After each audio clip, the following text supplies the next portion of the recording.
할렐루야. 오늘도 수요예배로 불러주셨는데 큰 은혜로 채워주실 줄로 믿습니다. 지난주에 제가 이사야서 24장 말씀은 하나님께서 온 세상을 심판하시겠다라고 이사야 선지자에게 경고의 메시지를 주신 말씀이라고 말씀을 드렸어요. 특별히 하나님께서 심판하시는 대상은 땅과 그 위에 사는 사람들이라고 말씀을 드렸습니다. 기억나시죠? 그리고 심판이 임했을 때 땅의 모든 기쁨이 사라져버리고, 그리고 삶의 터전이 완전히 무너져 버린다고 말씀을 드렸어요. 이렇게 하나님께서 세상을 심판하실 수밖에 없는 근본적인 원인은 다른 데 있지 않습니다. 사람들의 죄 때문이라는 거예요. 그래서 우리는 이 죄에 대해서 한번 다시 생각해야 됩니다. 코로나 바이러스 때문에 세상은 굉장히 살기가 힘든 곳이 돼버렸어요.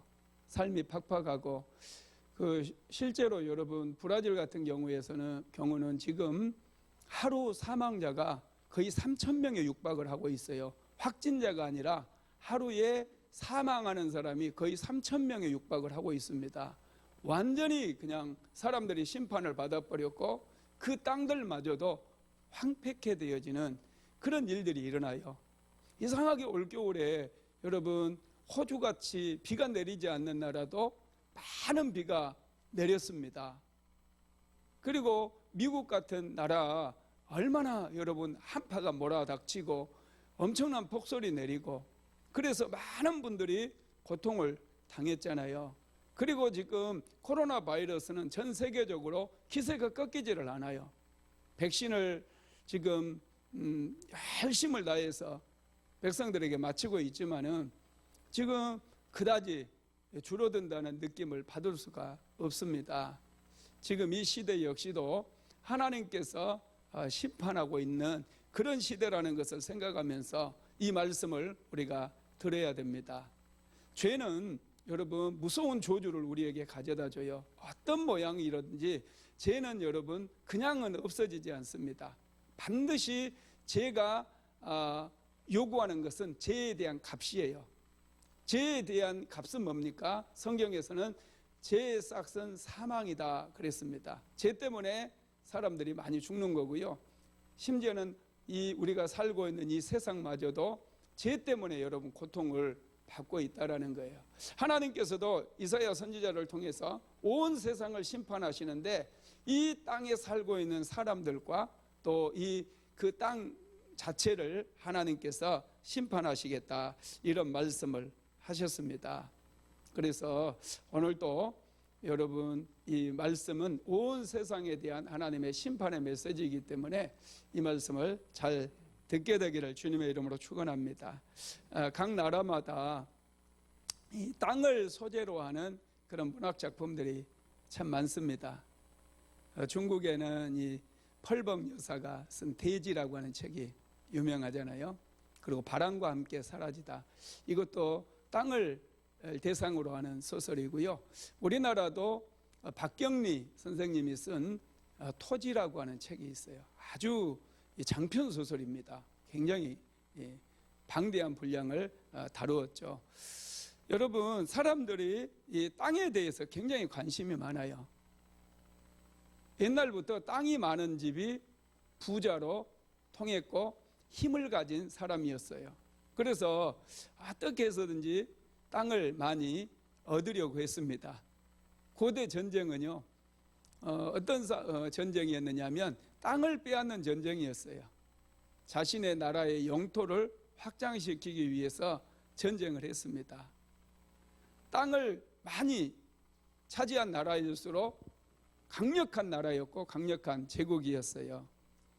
여러분, 사람들이 이렇게 땅을 더 넓히려고 하는 거, 이런 거 굉장히 탐욕입니다. 하나님께서 이스라엘 백성들에게는요, 그 지파별로 또 그 집에 토지를 분배를 해주고, 무엇보다도 그들이 빚을 져가지고 땅을 팔아먹더라 할지라도 희년이 되면은 희년, 이 안식년이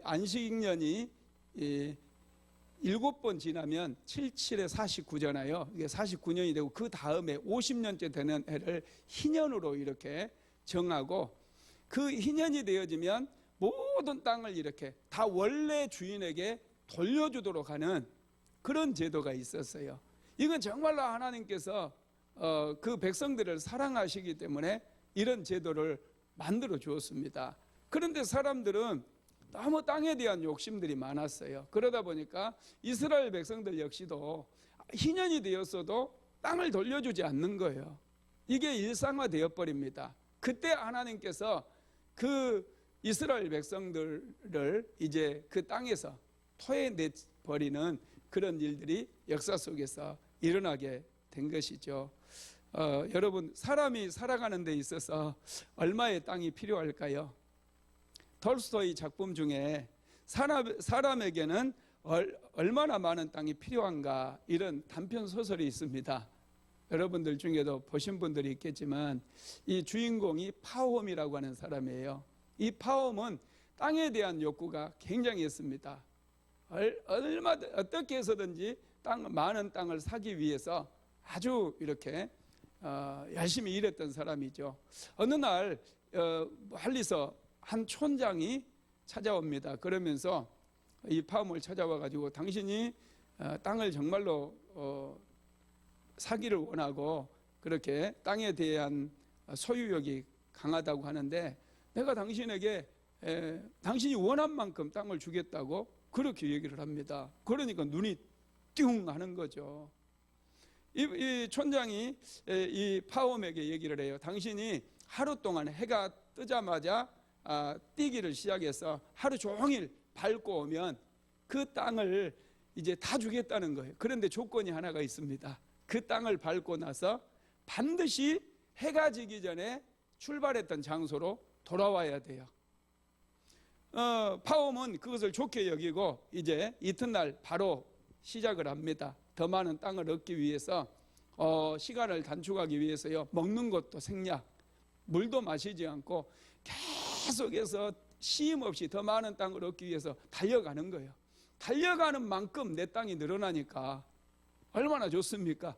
그래서 계속해서 뛰고 쉬지 않고 막 더 많은 땅을 차지하기 위해서 계속 뛰어가요.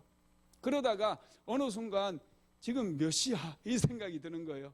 이제 돌아가야 될 시간이잖아요. 돌아와서 해지기 전에 다시 출발했던 장소로 와야 자기가 그동안 밟은 모든 땅이 자기 땅이 되기 때문에 이제 돌아가기로 결심을 합니다. 그런데 너무 많이 가버린 거예요. 올 때는 좀 쉬면서 걸으면서 천천히 돌아와야 되잖아요. 그래야 안정을 취할 수 있으니까. 그런데 걸어서 오기에는 너무 먼 거리를 가버린 거죠. 그래서 이 파홈은 뛰기 시작합니다. 땀을 완전히 비워도 쏟으면서 뛰고 그런데 이제 해가 점점 서쪽으로 기울어서 지려고 그래요. 그래서 젖먹던 힘까지 내가지고 뛰고 또 뛰어요. 그리고 해가 막 지려고 할 때 그 출발했던 장소에 도착을 합니다. 그리고 쓰러지면서 하는 말이 다 내 땅이다. 그런데 여러분, 이분이 쓰러져 가지고 일어나지를 못해요. 죽어버렸습니다. 그래서 사람들이 그 사람을 이제 묻어줘요. 여러분, 그런데 이 사람이 붙인 땅이 딱 한 평이었대요.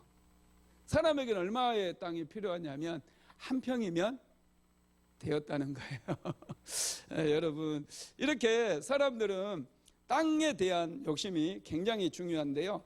여러분, 우리가 땅에 대해서 생각할 게 있어요. 우리가 인생을 살면서 얼마나 많은 땅을 소유했느냐가 중요하잖아요. 뭐가 중요하냐면 이 땅 위에서 우리가 살면서 어떻게 사느냐가 중요하다는 거예요. 성경을 보면은요, 땅이 아무 생각 없고 느낌도 없는 것처럼 우리는 알지만은 성경을 보면 아니에요. 이 땅에 사는 사람들이 정직하게 살고 의롭게 살고 하나님의 뜻을 이루면서 살게 되면 그 땅이 그 백성들에게 좋은 것을 줘요. 풍성한 곡식을 주고 적당한 비를 내려주고 적당한 일조량을 주면서 그들이 풍족하게 살아갈 수 있도록 만들어줍니다. 그런데 그 땅에서 사는 사람들이 탐욕적으로 살고 음란과 우상숭배와 아주 더럽게 그렇게 인생을 살게 되면 땅이 그들을 토해내버리겠다, 이런 말씀이 성경에 나와 있어요. 땅이 그들을 거절을 한다는 거예요. 그래서 여러분 실제로 역사를 보면은요, 거대한 제국들 있죠. 거대한 제국들, 아수르 제국이라든지 또 바벨론 제국이라든지 페르시아 제국이라든지 헬라 제국이라든지 또 몽골 제국이라든지 또 중국에도 당나라, 한나라, 이런 나라들을 보면요, 역사가 생각보다 굉장히 짧아요. 제가 이번 주에 이제 백제 문화관을 한번 갔다 왔거든요. 부여를 갔다 왔는데, 여러분 백제의 역사가 몇 년 정도 되는 줄 아세요? 백제가 세워지고 망하기까지 역사가 몇 년쯤 됐을까요? 백제의 역사가 700년이더라고요. 저도 깜짝 놀랐어요. 와, 700년 동안 한 왕조가 내려온 것은요, 정말 대단한 거예요. 조선 왕조 500년이라고 얘기하죠. 500년까지 안 되거든요. 그런데 조선 왕조가 500년 동안 유지된 거, 이게 굉장히 충격적이에요. 그래서 유럽의 역사학자들이라든지 미국의 역사학자들은요, 조선 왕조를 굉장히 연구를 많이 합니다. 왜냐하면 이 조선 왕조가 어떻게 해서 이런 유구한 역사를 이룰 수 있었는가. 여러분 실제로 중국만 해도 조선 왕조가 세워지기 전에는요, 그게 원나라였어요. 원나라. 그러다가 원나라가 망하고 명나라로 바뀌고 또 명나라가 망하고 청나라가 들어섰잖아요. 이 세 개의 나라가 들어설 동안 이 한반도에는 조선 땅 하나밖에 없었어요. 신기하지 않습니까? 우리 생각에는 힘이 있고 강력한 제국을 형성한 그 나라들이 천년 만년 내려갈 것 같은데, 실제로 바벨론 제국은 80년밖에 가지 않아요. 아수르 제국도 얼마 가지 않아요. 페르시아도 100년 정도. 헬라 제국은 알렉산더 죽어버리니까, 그 왕 죽으니까 끝나버렸어요. 4개의 나라로 찢어져 버렸어요. 정말 그 대제국들에 이루어진 나라들이요, 우리 생각에는 강력한 제국을 형성했기 때문에 오랫동안 유지될 것 같은데 너무나 쉽게 망해버리더라는 거예요. 왜냐하면 땅이 그들을 토해내버린 거예요. 그들이 악을 행하고 불의를 행하고 자기들이 하고 싶은 대로 그렇게 우상을 섬기고 하나님 앞에 불의를 행했을 때 땅이 그들을 토해내버리더라는 거예요. 그래서 여러분, 오늘날 우리 역시 마찬가지예요. 오늘날 우리가 이 땅에서 땅투기나 하려고 그렇게 살 것이 아니라 이 땅에 살면서 내가 어떻게 살아가야 되는가, 어떤 마음으로 살아야 되는가, 이 삶 자체가 중요하다는 거예요. 땅을 얼마나 소유했느냐, 이건 전혀 중요하지 않아요. 땅을 많이 소유한 게 힘이 있는 게 아니에요. 정말 이 세상에서 누가 힘 있는 자냐면 하나님 말씀 붙잡는 사람이 가장 힘 있는 사람이에요. 하나님 말씀 붙들고 정직하게 살고 이 말씀 안에서 날마다 하나님 앞에 기도하는 사람이 정말 부요한 사람이고 정말로 힘 있는 사람이에요. 왜냐하면 이 세상의 역사는, 제가 역사를 많이 공부를 해봤어요. 누구에 의해서 움직이냐면 기도하는 사람들에 의해서 세상의 역사도 움직이고 있어요. 실제로 그렇습니다. 그래서 정말 하나님께서 원하시는 것은 뭐냐면 이 땅을 밟고 살면서 너희들이 하나님의 말씀 붙들고 하나님께서 원하시는 그 뜻을 이루면서 살아라. 이것이 하나님의 뜻이라는 거예요. 이스라엘 백성들에게 여러분 하나님께서 은혜를 주셨잖아요. 이스라엘 백성들을 하나님께서 선택하시고 그들을 축복해 주시고 그들에게 가나안 땅을 선물로 주셨어요. 이스라엘 백성들을 하나님께서 자기 조상들에게 약속해 주셨던 그 땅 400년 동안 애굽에 종살이하고 드디어 그들이 가나안 땅에 들어갔잖아요. 그것도 40년 동안 광야 생활을 하면서 그렇게 그리고 그리던 그 젖과 꿀이 흐르는 가나안 땅에 들어갔어요. 이 가나안 땅이 그들에게는 생명과도 같았잖아요. 그래서 이스라엘 백성들은 어떻게 해서든지 이 가나안 땅을 지키기 위해서 그들은 온갖 노력을 다 합니다. 실제로 이 가나안 땅을 지키기 위해서 그들은 생명을 걸고 목숨을 다 걸어요. 그런데 그들이 몰랐던 게 있어요. 하나님께서 왜 가나안 땅을 주셨느냐는 거예요. 여러분, 하나님께서 가나안 땅을 주신 것은요, 가나안 땅은 선물이었어요. 그냥 여러분 하나님께서 그들이 이뻐가지고 가나안 땅에서 오래도록 행복하게 살라고 주신 게 아니라 이스라엘 백성들과 시내산에서 하나님께서 언약을 체결하시고 난 다음에 하나님의 말씀을 주셨잖아요. 이 말씀을 받은 백성에게 그냥 보너스로 준 것일 뿐이라는 거예요. 그래서 이스라엘 백성들에게 중요한 것은 가나안 땅을 지키기 위해서 군사력을 증강시키고 이 가나안 땅을 지키기 위해서 군사훈련하고 무기 만드는 거, 이게 중요한 게 아니에요. 그들에게 정말로 중요한 것은 뭐냐면 하나님께서 주신 말씀을 붙잡는 거였어요. 하나님께서 주신 말씀 붙들고 그 땅 위에서 그들이 정직을 행하고 어렵게 힘들게 살아가는 사람들을 돕고 더불어 살아가며 사랑하며 섬기면은 하나님께서 그들을 지켜주실 뿐만 아니라 그 땅에 사는 모든 백성들에게 복을 주시기 때문에 그들은 안심하며 살 수 있었어요. 그런데 이스라엘 백성들은 어떻게 하느냐? 가나안 땅에서 살다 보니까 어때요? 이제 돈맛을 들이게 되거든요. 더 많은 수확량을 얻으면 또 무역을 해서 장사를 해서 돈을 벌다 보니까 이 돈에 대한 맛을 들린 거예요. 그래서 그들이 선택한 것은 하나님의 말씀을 버려버리고 이제는 돈을 더 많이 벌기 위해서, 더 많은 이익을 남기기 위해서, 그래서 심지어는 자기 유대인들까지, 이스라엘 백성들까지 종으로 삼아버리고, 더 그 땅들도 하나님께서는 분명히 희년이 되면은 주인에게 돌려주라고 그랬는데 그 땅을 돌려주지 않고 이제 영원히 자기들의 소유로 삼아버린 거예요. 그래서 하나님께서 이스라엘 백성들을 더 이상 두고 보실 수가 없었기 때문에 그 땅을 하나님께서 심판해버리고, 또 이스라엘 백성들은 그 땅에서 토해내버리심으로 그들이 전부 바벨론 포로로 끌려가게 만드신다는 거예요. 여러분, 오늘날 이 세상이 심판을 받는 것도요, 땅에 사는 사람들이 죄를 범함으로 땅까지도 오염되기 때문에 그렇습니다. 그래서 하나님께서 정말 원하시는 것은 우리 믿음의 백성들이 하나님의 말씀을 붙드는 거예요. 세상 사람들은 어차피 하나님의 말씀을 모르기 때문에 그들은 별로 중요하지 않아요. 오늘날 저와 여러분 하나님의 말씀을 아는 하나님의 관심은요, 세상 사람들에게 있지 않아요. 하나님은 철저하게 이기주의예요. 하나님은 너무나 정말 자기가 선택한 그 백성들에게만 관심을 가지시는 분이에요. 그래서 우리가 어떻게 사느냐, 우리가 하나님의 말씀을 듣고 그 말씀을 붙잡게 되면 그 하나님의 은혜로 인해서, 그 하나님의 백성들이 말씀 붙든 것으로 인해서 하나님께서 은혜를 내려주시는데 그 은혜로 세상이 심판을 받지 않아요. 그 은혜로 세상은 계속해서 유지돼요.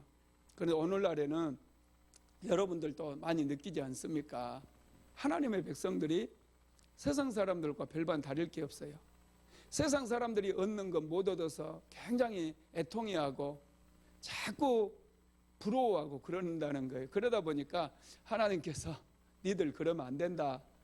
너희들은 하나님 말씀을 붙잡은 사람들이다. 너희들에게는 땅이 중요한 게 아니다. 너희들에게는 말씀이 중요하다. 그러니 너희들은 말씀 의지에 살아라. 이것을 말씀하시기 위해서 오늘날 이런 코로나 바이러스라든지 또 여러 가지 땅이 흔들리는 이런 지진이라든지 이런 일들이 일어나게 된다는 것을 믿으시기 바랍니다. 하나님께서는 이스라엘 백성들이 말씀을 버렸을 때 그들을 토해내버렸다고 말씀을 드렸고요. 오늘 본문 말씀에 보면은 이제 땅 끝에서 동방 사람들과 바다의 섬에 사는 사람들이 하나님을 찬양하는 그런 역사가 일어나게 된다고 그랬는데요. 자, 14절에서 15절, 이사야서 24장 14절에서 15절 한번 같이 볼까요?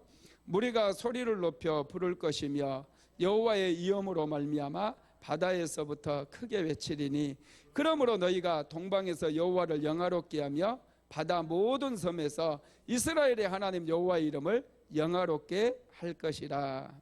무리가 소리를 높여 부를 것이며 그랬어요. 무리가 소리를 높여서 여호와의 위엄으로 말미암아 바다에서 크게 외친다고 그랬는데요. 이 하나님을 영화롭게 하고 하나님을 찬양하는 사람들이 갑자기 나옵니다. 이 사람들이 누구냐 하면 이 사람들은 이스라엘 사람들이 아니에요. 이스라엘 백성들이 하나님을 높이고 하나님을 예비하고 말씀대로 사는 것을 굉장히 부담스러워하고 그들이 세상 사람들을 부러워하고 세상 사람들이 살아가는 그 방법으로 따라갔을 때 하나님께서는 그들을 토해내버리셨어요. 그리고 이방인들에게 은혜를 주신 거예요. 그래서 이방인들 중에 많은 무리들이 하나님을 찬양하는 그 무리들이 생겼다는 거예요. 그래서 여기에 보면은 바다가 나오고 동방이 나오고 섬이 나오잖아요. 이 사람들은 지금까지 하나님에 대해서 전혀 몰랐던 이방인들을 얘기합니다.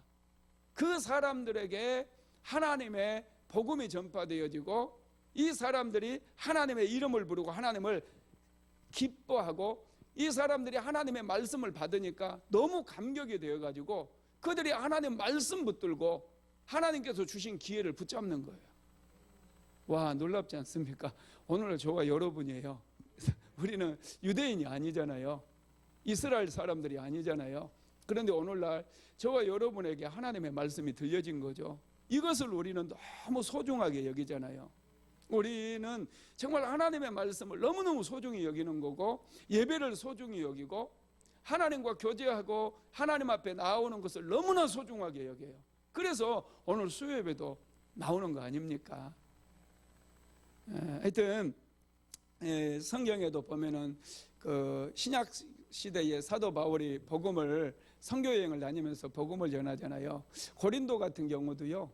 정말 그 상업 도시고 타락한 도시였어요.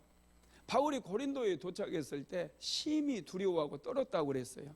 그래서 성령께서 바울을 찾아와서 바울아 이 성중에 내 백성이 많다. 그러면서 너는 두려워하지 말고 담대하게 말해라. 이렇게 성령께서 말씀해 주시거든요. 바울의 생각으로는 자신이 복음을 전해도 아무도 들을 것 같지가 않았거든요. 바울이 용기를 내서 복음을 전하는데 놀라운 역사가 일어나잖아요. 고린도에 엄청난 부흥의 역사가 일어나고 수많은 사람들이 예수 믿고 예수님에 대한 복음을 듣자마자 그들이 감격하고 성령 받고 성령의 은사가 굉장하게 일어나는 그런 역사가 일어났거든요. 여러분 그렇습니다. 지금 계속해서 이사야 선지자는 이 세상에는 세 종류의 사람들이 살고 있다고 말씀하면서요. 자, 16절 한번 같이 읽어볼까요? 땅 끝에서부터 노래하는 소리가 우리에게 들리기를 의로우신 이에게 영광을 돌리세 하도다. 그러나 나는 이르기를 나는 세잔하였고 나는 세잔하였으니 내게 화가 있도다. 배신자들은 배신하고 배신자들이 크게 배신하였도다. 아멘. 세상에는 세 종류의 사람이 살고 있다고 그랬는데 첫째는 하나님을 찬양하는 무리가 있다는 거예요. 우리에게 들리기를 의로우신 이에게 영광을 돌리세 하도다 하면서 하나님을 찬양하는 사람들이 있습니다. 이 사람들은 유대인들이 아니에요. 이 사람들은 지금까지는 하나님에 대해서 듣지 못했던 그런 사람들이었는데 이 사람들이 복음을 듣고 너무 감동을 받은 거예요. 그래서 이 사람들이 온전히 하나님을 찬양하고 하나님을 예배하는 예배자들이 된 거예요. 그리고 두 번째로는 점점 세잔해지는 사람들이 나오잖아요. 16절에 나는 세잔하였고 나는 세잔하였으니 내게 화가 있도다 그랬어요. 이 사람들이 누구냐면 바로 유대인들을 얘기하는 거예요. 유대인들은 점점 더 세잔해 버리는 거예요. 세잔한다는 게 뭐죠? 점점 약해지는 거잖아요. 왜 그들이 점점 약해지느냐? 하나님의 말씀을 버리고 세상 것을 추구하다 보니까 그들은 점점 약해져 버린 거예요.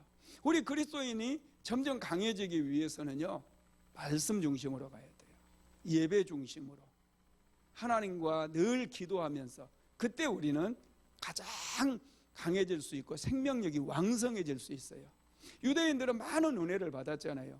그들에게는 율법도 있었고 할례제도 있었고 믿음의 조상이 있었고 그들에게는 하나님을 예배하는 하나님의 성전이 있었고 제사장들이 있었고 정말 그들에게는 하나님께서 말할 수 없는 그런 은혜를 주셨어요. 그런데 그들이 그 모든 것을 버린 거예요. 그리고 세상 사람들처럼 세상 것을 따라간 거죠. 그러다 보니까 어떻게 됐다고요? 점점 세잔해지고 그래서 나는 세잔하고 나는 세잔하였으니 내게 화가 있도다, 이렇게 고백을 한다라는 것이죠. 여러분, 그렇습니다. 하나님께서 유대인이라고 해서 특별히 봐주는 게 아니에요. 오직 하나님을 믿는 그 믿음을 하나님께서는 귀하게 여겨주시는 것이죠. 오늘 저와 여러분에게 정말 필요한 게요, 믿음이에요. 우리는 믿음을 키워야 돼요. 세 번째로는 늘 배신하는 사람들이 있대요. 배신한 자들은 또 배신한다고 그랬잖아요. 여러분, 이 배신한 사람들은 누구를 얘기하느냐 하면 강대국들을 얘기해요. 배신한 사람들은 강한 사람들을 지칭하는 거예요. 여러분, 생각해 보세요. 이 아수르를 무너뜨리기 위해서 바벨론과 엘람이라고 하는 나라가 서로 동맹을 맺거든요. 그래서 바벨론이 이제 아수르가 무너지니까 둘이 원수가 돼요. 배신을 해가지고. 또 바벨론을 무너뜨리기 위해서 메대와 페르시아가 동맹을 맺잖아요. 여러분, 그런데 이 동맹들이 다 깨지는 거예요. 왜요? 배신하니까. 더 많이 차지하기 위해서 자꾸 배신을 하는 것이죠. 그래서 여러분, 이 배신하는 이유가 자기 것을 더 많이, 자기가 더 많은 땅을 넓히기 위해서 이렇게 배신하는 것이죠. 근데 하나님께서는요, 이런 강한 사람들, 더 재벌들, 이런 사람들 하나님이 좋아하시는 게 아니에요. 재벌들도 보면은 이 작은 중소기업 기술 다 막 빼가버리고, 이 회사 막 인수합병 해버리고 다 빼앗듯이 막 해버리는 그런 일들이 굉장히 많거든요. 큰 그 대기업들이. 큰 교회도 마찬가지예요. 어떤 큰 교회는 작은 그 상가에 있는 작은 교회가 어려움에 처해 있는데 그걸 경매로 낙찰받아가지고 한 푼도 안 주고 다 내보내버리고 막 그런 일이 실제로 많이 있었거든요. 이런 것들을 하나님께서 정말 여러분 싫어하시는 거예요. 그래서 배신자들은 계속해서 배신을 당할 것이다, 이렇게 말씀을 하시면서 하나님께서 이렇게 배신하고 스스로 강한 척하고 이런 사람들을 하나님께서 흔들어 버리겠다고 말씀해요. 그게 이제 17절에도 나와 있는데요. 땅의 주민아, 같이 읽어볼까요? 시작. 땅의 주민아, 두려움과 함정과 올무가 내게 이르렀나니. 아멘. 이 땅의 주인이 누구냐 하면은 땅의 주민을 이제 강한 자예요. 배신자들, 이 강한 사람들을 지칭을 하는 그런 사람들을 얘기합니다. 두려움과 함정과 올무가 내게 이르렀나니, 이렇게 말씀하는데 이 사람들을 하나님께서 이제 흔들다 보니까 여러분, 지진만 한번 와도요, 사람들이 엄청난 두려움에 떨어요. 두려움에. 예, 일본에도 최근에 6.9 그런 강진이 있었잖아요. 우리나라도 한번 지진이 포항에서인가 어딘가 지진이, 경주인가 그쪽에 지진이 한번 일어났잖아요. 굉장히 약한 지진이에요. 그런데 여기 경기도까지 흔들리더라고요. 저도 그 흔들리는 느낌을 받았거든요. 이렇게 땅이 흔들릴 때 사람들은 굉장히 두려워해요. 그런데 여러분, 두려움이 임하게 되면 어떻게 됩니까? 중심이 무너지잖아요. 사람들이 두려움이 임하게 되면은 정신을 잃어버려요. 그래가지고 막 이 갈피를 잡지 못하고 우왕좌왕해요. 우왕좌왕합니다. 그래서 함정과 올무에 막 저절로 빠져들게 된다는 것이죠. 하나님께서 이렇게 강한 자들을 심판하실 때 먼저 두려움을 주고 그들이 우왕좌왕하게 만들고 하나님이 쳐놓은 그런 함정과 올무에 다 걸려들게 만드시겠다, 그런 말씀을 하고 있는 거예요.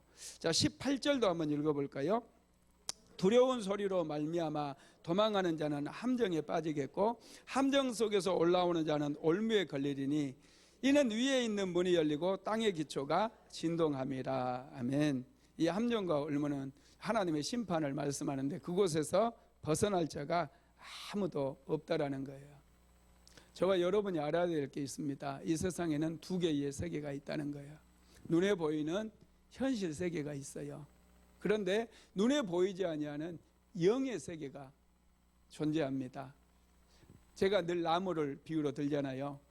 나무는 이 줄기와 가지 있고 이파리가 있고 땅 속에는 뭐가 있어요? 뿌리가 있어요.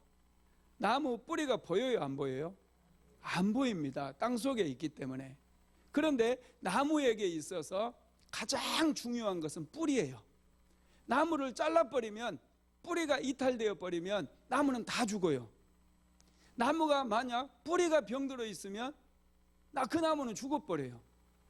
눈에 보이지는 않지만, 땅속에 있어서 눈에 보이지는 않지만 나무에게 가장 중요한 것은 뿌리라는 거예요. 뿌리가 건강한 나무가 열매도 잘 맺히고 꽃도 아름답게 피웁니다. 우리 역시 마찬가지예요. 우리 눈에 보이지는 않지만 영적인 세계가 있어요. 이 영적인 세계가 건강하고 정말 하나님 보시기에 이 영적인 세계에서 진실하고 하나님 보시기에 의로운 그런 삶을 살고 있는 분들은 이파리가 청청할 뿐만 아니라 가뭄이 와도 조금도 여러분 마르지 않습니다. 마치 뿌리가 건강한 나무처럼 발육이 더 왕성해진다는 거예요. 이런 코로나 시대에도 여러분 우리가 영적인 세계를 깊이 알고 이 영적인 세계를 가꾸고 돌볼 줄 알아야 돼요. 영적인 세계에 여러분 자양분은 하나님의 말씀이잖아요. 이 수요예배, 금요 철야예배 이런 예배에 열심히 나와서 우리가 하나님의 말씀을 달게 받아들이고 이 말씀을 자꾸 먹고 마시다 보면은 이 말씀이 우리의 영의 세계를 아주 강건하게 만들어줍니다. 눈에 보이지는 않지만은 우리로 하여금 생명력이 넘치는 그런 삶을 살게 하심으로 인해 살게 하기 때문에 많은 인생의 열매들이 맺힐 수가 있다라는 것이죠. 여러분, 그래서 우리가 항상 이 눈에 보이지 아니하는 이 영적인 세계를 소중하게 여겨야 될 줄로 믿습니다. 자, 19절에서 20절까지도 한번 읽어볼까요? 땅이 깨지고 깨지며 땅이 갈라지고 갈라지며 땅이 흔들리고 흔들리며 땅이 취한 자같이 비틀비틀하며 원두막같이 흔들리며 그 위에 제약이 중함으로 떨어져서 다시 일어나지 못하리라. 아멘. 땅이 막 비틀거리고 땅이 흔들리고 땅이 깨지고 계속 무너져 내려요. 땅의 기초가 깨지는 것을 얘기하죠. 왜요?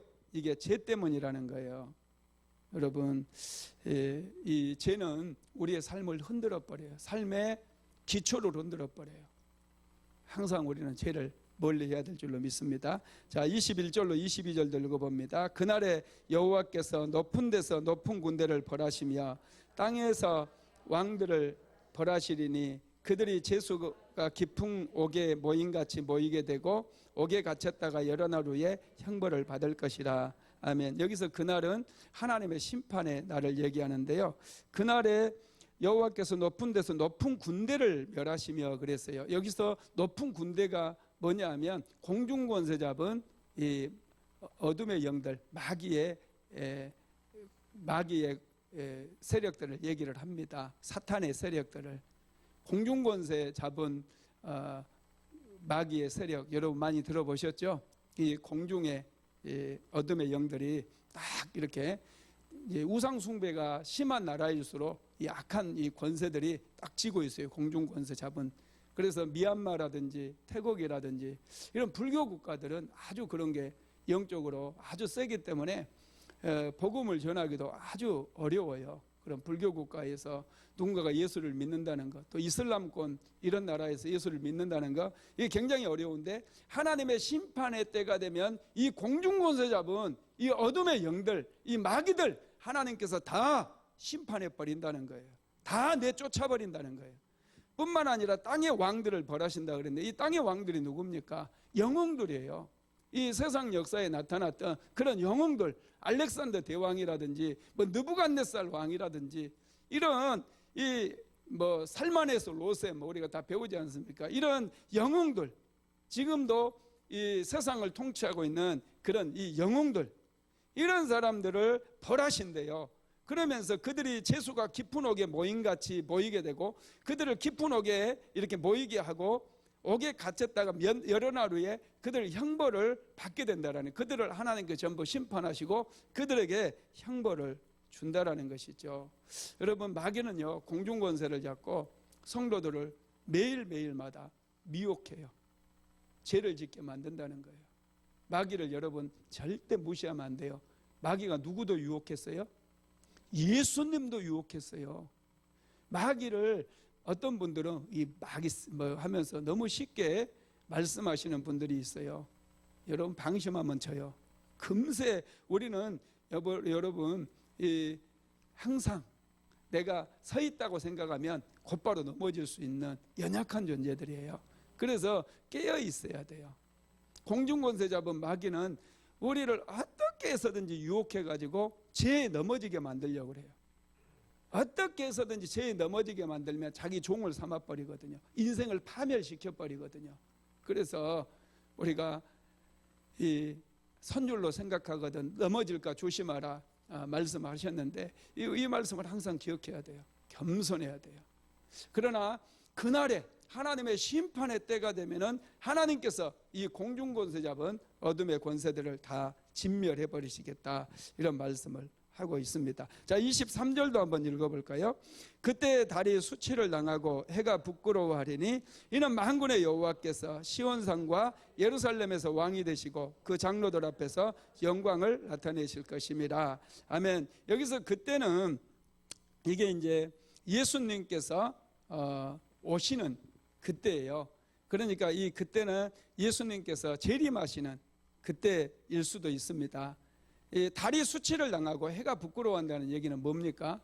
예수님의 광채가 너무나 강력하기 때문에 햇볕보다도 훨씬 더 밝은 광채를 예수님께서 이제 그런 모습으로 오시기 때문에 예수님 앞에 서면 쟤는 다 여러분 다 우리가 영화 같은 데 보면 갑자기 몸이 막 터지고 막 이런 거 보잖아요.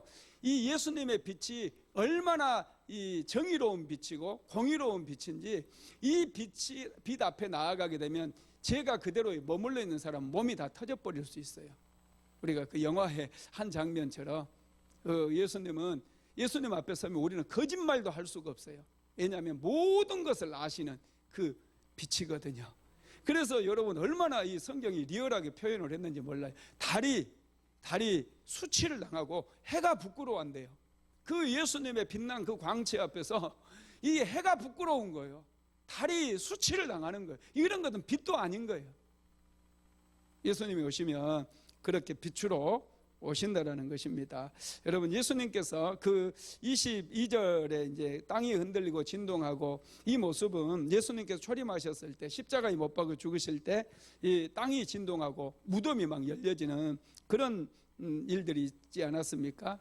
그때 여러분 예수님께서 사망 권세를 깨뜨리시고 마귀의 권세를 내쫓으시고 예수님께서 십자가에 못 박혀 죽으면 돌아가시면서 부활하시고 그럴 때 모든 사망 권세를 깨뜨리신 그 부분도 말한다고 말씀하신다고 우리가 볼 수도 있습니다. 그래서 지금은 이제 예수님께서 이 땅에 오셔서 이 경계가 무너지게 됐고 누구든지 예수의 이름을 부르는 사람들은 구원을 얻게 되는 줄 믿으시기 바랍니다. 예수님께서 다시 오실 때 이제 예루살렘의 왕으로 이제 어린 양의 모습이 아닙니다. 초림할 때는 예수님께서 처음 이 땅에 오실 때는 어린 양의 모습으로 오셨어요. 왜냐하면 어린 양의 피가 필요했기 때문에. 그래서 십자가에 못 박혀 세상 죄를 지고 가는 하나님의 어린 양으로서 십자가에 못 박혀 죽으심으로 그 피를 쏟으심으로 누구든지 그 예수님의 피를 의지하면 제사함을 받게 됐잖아요. 그런데 이제 다시 오실 예수님은 어린 양으로 오시는 게 아니라 유다 지파의 사자, 왕의 모습인 사자의 모습으로 오시는 거예요. 그래서 그때는 심판주로 이 땅에 오셔요. 그래서 이 모든 세상을 심판하시는 심판주가 되셔서 공중곳에 잡은 사탄을 심판할 뿐만 아니라 이제는 여러분 그 세상의 왕들 하나님을 알지 못하고 살았던 모든 사람들을 심판하시게 된다라는 것입니다. 말씀을 마무리하겠습니다. 우리는 예수님을 믿음으로 하나님의 자녀들이 되었어요. 우리는 원래 이방인들이었고 바다고 섬들이었어요. 하나님과 전혀 상관없는 그런 민족이고 그런 사람들이었어요. 그런데 정말 놀랍지 않습니까? 우리가 어떻게 예수님을 알게 되었을까요? 이게 기적이에요. 도대체 어떻게 우리가 얼마나 이스라엘이 멀어요. 그곳에서 일어났던 이 하나님의 그 역사하심이 어떻게 오늘날 우리에게까지 전파되었고 저와 여러분이 그 예수님을 알게 되었고 그 하나님을 우리가 오늘 예배하기 위해서 모였잖아요. 이게 여러분 은혜고 이게 축복이고 이게 기적이라는 거예요. 그래서 우리가 해야 될 일은요 다른 게 아니에요. 물론 하나님께서요 우리가 살아가는데 이제 필요한 것들이 많잖아요. 그런데 말씀 붙들면 가나안 땅을 보너스로 하나님께 주신 것처럼 우리 인생에 많은 보너스를 주시는 거예요. 그런데 세상에 땅이 목적이 돼버리고 세상이 돈이 목적이 돼서 돈 벌려고 교회에 나오고 하나님 이 사업 축복해 주세요 이게 목적이 돼버리면은 은혜를 못 받아요. 열심히 교회를 다닌 것 같은데 정말 여러분 잘못 믿는 거예요. 오직 하나님 한 분만이 우리의 목적이 돼야 돼요. 할렐루야. 그래서 이 말씀을 붙잡아 이사야서가 하는 말씀은 이사야 선지자가 지금 우리에게 하고자 하는 말씀은 너희는 어떻게 해서든지 하나님의 말씀을 붙잡으라는 거예요. 이 땅에 살면서 하나님이 계시는 땅은 거룩한 땅이에요. 하나님의 백성들이 사는 땅은 거룩한 땅이에요. 그래서 이 땅이 토해내치지 못하게끔 우리는 정직을 행하고 공의를 행하고 하나님의 말씀 붙들고 늘 깨어서 예배하며 기도하는 삶을 살아야 될 줄로 믿습니다.